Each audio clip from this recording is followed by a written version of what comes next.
ದುರಂತ ಅಂತ್ಯದಲ್ಲಿ ಮದುವೆ ಆಗಬೇಕಾಗಿದ್ದಂತಹ ಇಬ್ಬರು ಯುವತಿಯರು ಪ್ರಾಣ ಬಿಟ್ಟಿರುವಂತದ್ದು ನಿಜಕ್ಕೂ ದುರಂತದ ವಿಚಾರವೇ ಸರಿ. ಈ ಸ್ಲೀಪರ್ ಬಸ್ಗಳಲ್ಲಿ ಎಷ್ಟರ ಮಟ್ಟಿಗೆ ಸೇಫ್ಟಿ ಮೇಜರ್ಸ್ ಇರುತ್ತೆ ಅನ್ನುವಂಥದ್ದು ಈಗ ಭಾರಿ ಚರ್ಚೆಗೆ ಕಾರಣ ಆಗ್ತಾ ಇದೆ. ಯಾರು ಇಲ್ಲಿ ಎಚ್ಚೆತ್ಕೋಬೇಕು, ರೂಲ್ಸ್ ಫಾಲೋ ಮಾಡಬೇಕು ಅಂತಂದ್ರೆ ಆ ರೂಲ್ಸ್ಗಳು ಫಾಲೋ ಆಗ್ತಾ ಇದೆಯೋ ಇಲ್ವೋ, ಏನು ನಡೀತಾ ಇದೆ, ಈ ಎಲ್ಲ ವಿಚಾರಗಳ ಬಗ್ಗೆ ನಿಗಾ ವಹಿಸಬೇಕಾಗಿರುವಂಥವ್ರು ಯಾರು, ಇವು ಸದ್ಯ ಉದ್ಭವಿಸಿರುವಂತಹ ಪ್ರಶ್ನೆಗಳು. ಸಚಿವ ರಾಮಲಿಂಗಾರೆಡ್ಡಿ ಅವರು ಹೇಳ್ತಾರೆ, ರಾತ್ರಿ 12 ಗಂಟೆಯಿಂದ 4 ಗಂಟೆವರೆಗೂ ಬಸ್ ಸಂಚಾರವನ್ನೇ ಬ್ಯಾನ್ ಮಾಡಿಬಿಡಬೇಕು ಅಂತ ಹೇಳಿ.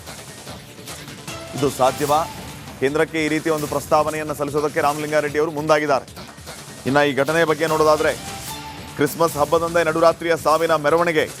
ಹಿರಿಯೂರು ಬಳಿ ನಡು ರಸ್ತೆಯಲ್ಲಿ ಹೊತ್ತಿ ಉರಿದಿದೆ ಬಸ್. ಡಿವೈಡರ್ಗೆ ಡಿಕ್ಕಿ ಹೊಡೆದು ಬಸ್ಗೆ ಕಂಟೈನರ್ ಅಪ್ಪಳಿಸಿದೆ. ಬಸ್ನ ಡೀಸೆಲ್ ಟ್ಯಾಂಕ್ಗೆ ನೇರ ಗುದ್ದಿದೆ ಕಂಟೈನರ್.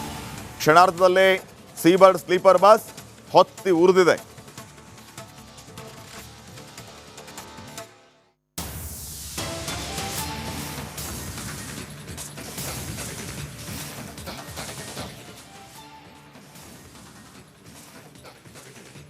ಬಸ್ನ ಡೀಸೆಲ್ ಟ್ಯಾಂಕ್ಗೆ ನೇರ ಗುದ್ದಿದೆ ಕಂಟೈನರ್.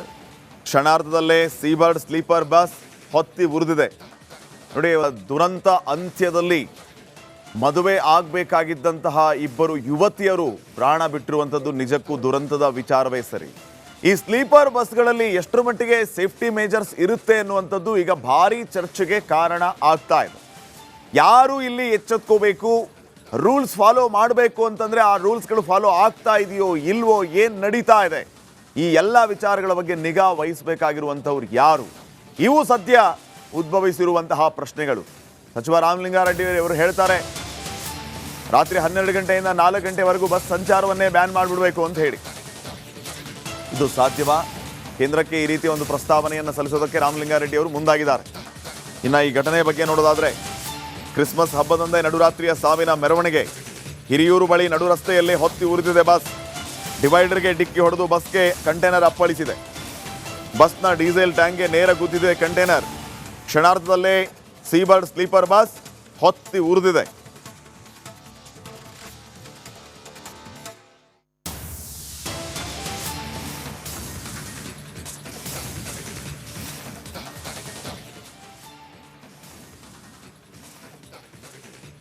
ಬಸ್ನ ಡೀಸೆಲ್ ಟ್ಯಾಂಕ್ಗೆ ನೇರ ಗುದ್ದಿದೆ ಕಂಟೈನರ್. ಕ್ಷಣಾರ್ಧದಲ್ಲೇ ಸೀಬರ್ಡ್ ಸ್ಲೀಪರ್ ಬಸ್ ಹೊತ್ತಿ ಉರಿದಿದೆ. ನೋಡಿ, ದುರಂತ ಅಂತ್ಯದಲ್ಲಿ ಮದುವೆ ಆಗಬೇಕಾಗಿದ್ದಂತಹ ಇಬ್ಬರು ಯುವತಿಯರು ಪ್ರಾಣ ಬಿಟ್ಟಿರುವಂಥದ್ದು ನಿಜಕ್ಕೂ ದುರಂತದ ವಿಚಾರವೇ ಸರಿ.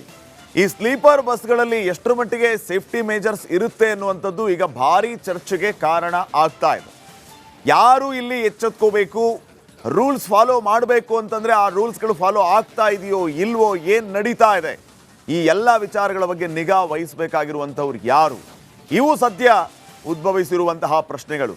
ಸಚಿವ ರಾಮಲಿಂಗಾರೆಡ್ಡಿ ಅವರು ಹೇಳ್ತಾರೆ, ರಾತ್ರಿ 12 ಗಂಟೆಯಿಂದ 4 ಗಂಟೆವರೆಗೂ ಬಸ್ ಸಂಚಾರವನ್ನೇ ಬ್ಯಾನ್ ಮಾಡಿಬಿಡಬೇಕು ಅಂತ ಹೇಳಿ. ಇದು ಸಾಧ್ಯವಾ? ಕೇಂದ್ರಕ್ಕೆ ಈ ರೀತಿ ಒಂದು ಪ್ರಸ್ತಾವನೆಯನ್ನು ಸಲ್ಲಿಸೋದಕ್ಕೆ ರಾಮಲಿಂಗಾರೆಡ್ಡಿ ಅವರು ಮುಂದಾಗಿದ್ದಾರೆ. ಇನ್ನು ಈ ಘಟನೆ ಬಗ್ಗೆ ನೋಡೋದಾದ್ರೆ, ಕ್ರಿಸ್ಮಸ್ ಹಬ್ಬದಂದೇ ನಡುರಾತ್ರಿಯ ಸಾವಿನ ಮೆರವಣಿಗೆ. ಹಿರಿಯೂರು ಬಳಿ ನಡು ರಸ್ತೆಯಲ್ಲಿ ಹೊತ್ತಿ ಉರಿದಿದೆ ಬಸ್. ಡಿವೈಡರ್ಗೆ ಡಿಕ್ಕಿ ಹೊಡೆದು ಬಸ್ಗೆ ಕಂಟೈನರ್ ಅಪ್ಪಳಿಸಿದೆ. ಬಸ್ನ ಡೀಸೆಲ್ ಟ್ಯಾಂಕ್ಗೆ ನೇರ ಗುದ್ದಿದೆ ಕಂಟೈನರ್. ಕ್ಷಣಾರ್ಧದಲ್ಲೇ ಸೀಬರ್ಡ್ ಸ್ಲೀಪರ್ ಬಸ್ ಹೊತ್ತಿ ಉರಿದಿದೆ.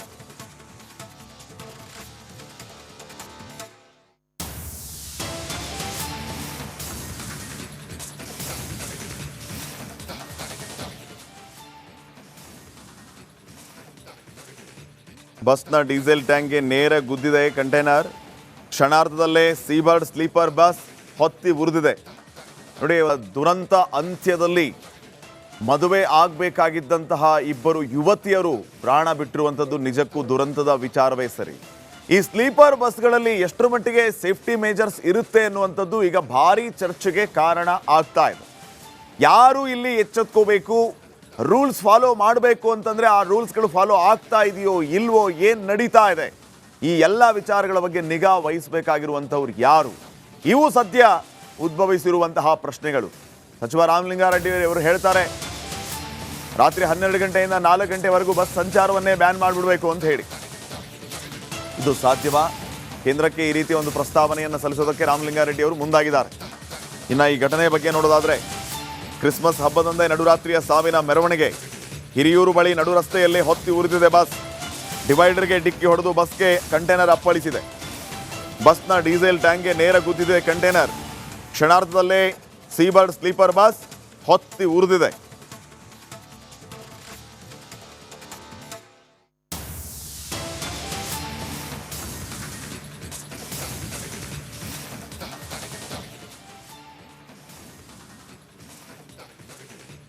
ಬಸ್ನ ಡೀಸೆಲ್ ಟ್ಯಾಂಕ್ಗೆ ನೇರ ಗುದ್ದಿದೆ ಕಂಟೈನರ್. ಕ್ಷಣಾರ್ಧದಲ್ಲೇ ಸೀಬರ್ಡ್ ಸ್ಲೀಪರ್ ಬಸ್ ಹೊತ್ತಿ ಉರಿದಿದೆ. ನೋಡಿ, ದುರಂತ ಅಂತ್ಯದಲ್ಲಿ ಮದುವೆ ಆಗಬೇಕಾಗಿದ್ದಂತಹ ಇಬ್ಬರು ಯುವತಿಯರು ಪ್ರಾಣ ಬಿಟ್ಟಿರುವಂಥದ್ದು ನಿಜಕ್ಕೂ ದುರಂತದ ವಿಚಾರವೇ ಸರಿ. ಈ ಸ್ಲೀಪರ್ ಬಸ್ಗಳಲ್ಲಿ ಎಷ್ಟರ ಮಟ್ಟಿಗೆ ಸೇಫ್ಟಿ ಮೇಜರ್ಸ್ ಇರುತ್ತೆ ಅನ್ನುವಂಥದ್ದು ಈಗ ಭಾರಿ ಚರ್ಚೆಗೆ ಕಾರಣ ಆಗ್ತಾ ಇದೆ. ಯಾರು ಇಲ್ಲಿ ಎಚ್ಚೆತ್ಕೋಬೇಕು, ರೂಲ್ಸ್ ಫಾಲೋ ಮಾಡಬೇಕು ಅಂತಂದರೆ ಆ ರೂಲ್ಸ್ಗಳು ಫಾಲೋ ಆಗ್ತಾ ಇದೆಯೋ ಇಲ್ವೋ, ಏನು ನಡೀತಾ ಇದೆ, ಈ ಎಲ್ಲ ವಿಚಾರಗಳ ಬಗ್ಗೆ ನಿಗಾ ವಹಿಸಬೇಕಾಗಿರುವಂಥವ್ರು ಯಾರು? ಇವು ಸದ್ಯ ಉದ್ಭವಿಸಿರುವಂತಹ ಪ್ರಶ್ನೆಗಳು.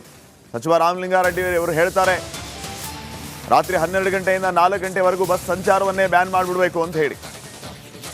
ಇದು ಸಾಧ್ಯವಾ? ಕೇಂದ್ರಕ್ಕೆ ಈ ರೀತಿಯ ಒಂದು ಪ್ರಸ್ತಾವನೆಯನ್ನು ಸಲ್ಲಿಸೋದಕ್ಕೆ ರಾಮಲಿಂಗಾರೆಡ್ಡಿ ಅವರು ಮುಂದಾಗಿದ್ದಾರೆ. ಇನ್ನು ಈ ಘಟನೆ ಬಗ್ಗೆ ನೋಡೋದಾದ್ರೆ ಕ್ರಿಸ್ಮಸ್ ಹಬ್ಬದಂದೇ ನಡುರಾತ್ರಿಯ ಸಾವಿನ ಮೆರವಣಿಗೆ. ಹಿರಿಯೂರು ಬಳಿ ನಡು ರಸ್ತೆಯಲ್ಲಿ ಹೊತ್ತಿ ಉರಿದಿದೆ ಬಸ್. ಡಿವೈಡರ್ಗೆ ಡಿಕ್ಕಿ ಹೊಡೆದು ಬಸ್ಗೆ ಕಂಟೈನರ್ ಅಪ್ಪಳಿಸಿದೆ. ಬಸ್ನ ಡೀಸೆಲ್ ಟ್ಯಾಂಕ್ಗೆ ನೇರ ಗುದ್ದಿದೆ ಕಂಟೈನರ್. ಕ್ಷಣಾರ್ಧದಲ್ಲೇ ಸೀಬರ್ಡ್ ಸ್ಲೀಪರ್ ಬಸ್ ಹೊತ್ತಿ ಉರಿದಿದೆ.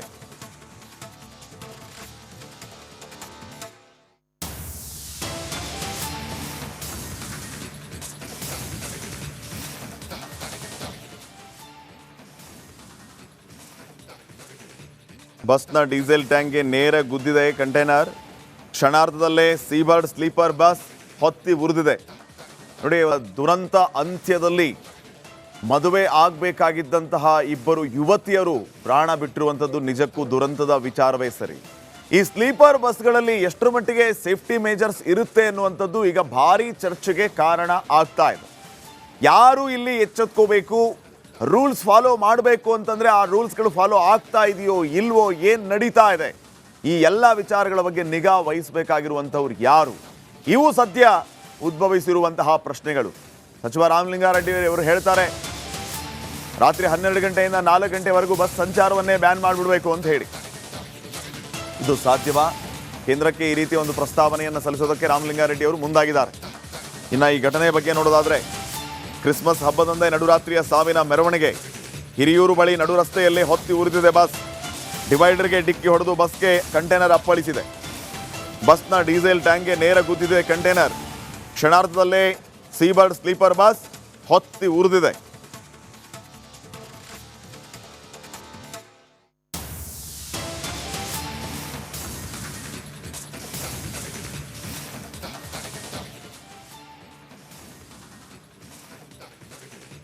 ಬಸ್ನ ಡೀಸೆಲ್ ಟ್ಯಾಂಕ್ಗೆ ನೇರ ಗುದ್ದಿದೆ ಕಂಟೈನರ್. ಕ್ಷಣಾರ್ಧದಲ್ಲೇ ಸೀಬರ್ಡ್ ಸ್ಲೀಪರ್ ಬಸ್ ಹೊತ್ತಿ ಉರಿದಿದೆ.